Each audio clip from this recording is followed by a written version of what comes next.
Bridges of Madison county అని ఒక English novel ఆధారంగా తీశారు. అది నాకు ఇస్తుంది ఆ నవల్. సో ఎలా తీశారని చెప్పి నేను షూటింగ్ రిలీజ్ కూడా అయిపోయినట్టుంది తొలి ప్రేమ. నేను నా ఫ్రెండ్ ఆనంద్ సాయిని, హరీష్ పాయిని, ఇంకో ఇద్దరు ముగ్గురితోటి సెకండ్ షోకి వెళ్ళా. సెకండ్ షోకి వెళ్ళి ఇంటికి వస్తే కింద మా నాన్న, ఇంట్లో పైన రూమ్లో పడుకోవాల్సిన మా నాన్న కింద కుర్చీ వేసుకొని ఓ నీలకమల్ చైర్ వేసుకొని నా కోసం వెయిట్ చేస్తా ఉన్నాడు. ఎక్కడికి రా వెళ్ళామని.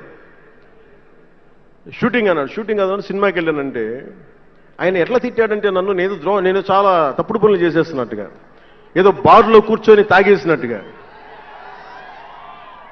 నేను అప్పటికి కొంచెం గుండె ధైర్యం తెచ్చుకొని చెప్పాను. అక్కడ మా నాన్నంటే భయం, చిన్నప్పుడు చాలా కొట్టేవాడు మా నాన్న మమ్మల్ని. ఆ భయం నన్ను కొట్టింది తక్కువ కానీ మా అన్నయ్యను కొట్టింది ఎక్కువ. సో ఎముడికి మొగుళ్ళలో ప్రసాద్ బాబు ఉంటాడు. చిరంజీవి గారు పక్క వ్యక్తిని కొడితే ఇతను లైన్లోకి వచ్చేస్తాడు. అక్కడ నేను డిసిప్లిన్లోకి వచ్చాను. అట్లాగే వీళ్ళని కొడితే నేను డిసిప్లిన్లోకి వచ్చాను. నాకు ఆయన కొట్టక్కర్లేదు, నేను డిసిప్లిన్గా ఉంటాను.